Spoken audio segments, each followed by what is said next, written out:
میں F S C میں پڑھتا تھا، صحیح. تو ہمارے گاؤں میں ایک پامسٹ آیا. اچھا.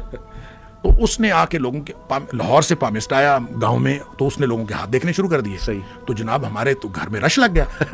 تو جناب جو آئے وہ ہاتھ دیکھے، اور بڑی دنیا. اور یہ میں نے آپ کو بتایا علم ہی ایسا ہے کہ ہر شخص لپکتا ہے اس طرح. ایسی. اچھا وہ دیکھتا رہا تو میں نے اس کو نا 8-10 لوگوں کے ہاتھ دیکھتے ہوئے دیکھا. صحیح. تو میں نے سوچا یہ تو میں بھی دیکھ سکتا ہوں. اچھا. یقین کریں صحیح. میں نے زندگی میں پامسٹری کی کوئی کتاب نہیں پڑھی. صحیح. مجھے یہ تک نہیں پتا کہ کون سی لکیر کس مقصد کے لیے. صحیح. پتہ ہی نہیں. لیکن میں نے کالج میں ایف ایس سی میں پڑھتا تھا، میں نے کالج میں جا کے مشہور کر دیا کہ میں پامسٹ ہوں اور میں ہاتھ دیکھ سکتا ہوں. اچھا. تو بس پھر کیا تھا، لوگ میرے پاس آتے تھے ہاتھ دیکھنے، میں ان کے ہاتھ بڑے ایک ماہر پامسٹ کی طرح میں دیکھتا تھا، اور کسی کو بتانا کہ تم کنجوس ہو، کسی کو کہنا کہ تم یہ ہو فلاں ہو، اور مستقبل کی باتیں بتا دیں.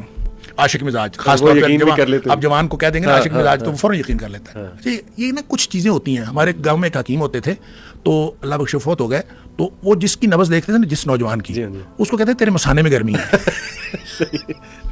اب آپ یہ بتائیں مسانے میں گرمی کیسے وہ ڈیٹیکٹ کرے ہے کہ نہیں، اور ہر شخص سمجھ لیتا تھا ہاں ہوگی. اچھا اسی طرح اچھا میں خود جب پامسٹ بن گیا تو کالج کے اندر لوگ میرا مجھے ہاتھ دکھاتے تھے آخر میں سب کو بڑے ماہر، کسی کو نہیں پتا کہ اس کو کچھ تک نہیں. یقین کریں مجھے تشویش اس دن ہوئی کہ سردیوں کی شام تھی، تو میں کھیل رہا تھا، تو مجھے کسی نے آ کے بتایا کہ آپ کے مہمان آئے. صحیح. مغرب ہونے والی تھی. تو میں نے آ کے دیکھا تو 3 لوگ موٹر سائیکل پہ چڑھے ہوئے، کھیس انہوں نے لپیٹے ہوئے، کوئی 27-28 کلومیٹر دور ایک گاؤں وہاں سے آئے. اچھا. کہتے ہیں جی ہم نے حماد سے ملنا ہے. تو میں نے کہا جی بتائیں. میں حماد جی ہم ہاتھ دکھانے آئے ہیں. بڑی مجھے تشویش ہوئی. خیر نماز کا وقت تھا، نماز پڑھی تو میں نے ان کو بریف کیا. میں نے کہا یار یہ سب جھوٹ ہے.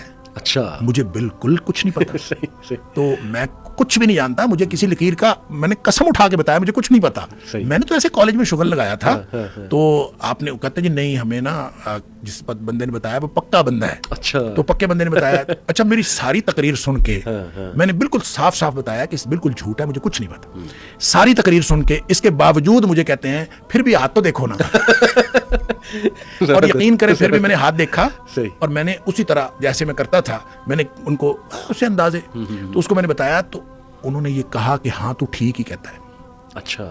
یہ وہ بات ہے جو نبی کریم صلی اللہ علیہ وسلم نے فرمائی. سبحان اللہ. کہ من اتا عرافن، جو کسی عراف کے پاس جائے، کسی پیش گو کے پاس، اور جو کہتا ہے کہ میں جانتا ہوں، اس کے پاس جائے فسالہ، صرف اس سے جا کے پوچھے. تو نبی کریم صلی اللہ علیہ وسلم فرمایا لم تقبل صلاۃ 40 لیلۃ، اور ایک حدیث میں آتا ہے 40 یوما، 40 دن رات کی اس کی نماز قبول نہیں ہوتی اگر اس نے جا کے صرف پوچھا. کیوں؟ یہ ڈومین انسان کی نہیں ہے. صحیح. آپ ایک اس ڈومین کے اندر انٹر ہونے کی کوشش کر رہے ہیں جو اللہ کی ڈومین ہے. آپ کو کیا مسئلہ ہے؟ بالکل. آپ اپنی ڈومین میں رہیں. آپ نے فسالہ، آپ نے جا کے پوچھا تو اس کا مطلب آپ نے اس کے اوپر یقین کیا نا. صحیح. دوسری حدیث کے اندر آتا ہے جو آپ نے اشارہ کیا کہ نبی کریم صلی اللہ علیہ وسلم من اتا عرافا او کاہنا، جو عراف یا کاہن کے پاس آیا فسالہ، پھر اس سے پوچھا وصدقہ، اور اس کو یہ کہہ دیا ہاں تو نے ٹھیک کہا ہے، اللہ یہ کہہ دیا، تو فرمایا کہ فقد کفر بما انزل علی محمد صلی اللہ علیہ وسلم، اس نے کفر کیا اس چیز کے ساتھ جو نبی کریم صلی اللہ علیہ وسلم پر نازل ہوئی. اب نبی پاک صلی اللہ علیہ وسلم پر نازل ہونے والی جو شریعت ہے، جو قرآن ہے، اس کے ساتھ کفر اس کو اس لیے قرار دیا ہے کہ یہ ڈومین انسان کی نہیں ہے، یہ اس میں سے نکلنے کی کیوں کوشش کرتا ہے.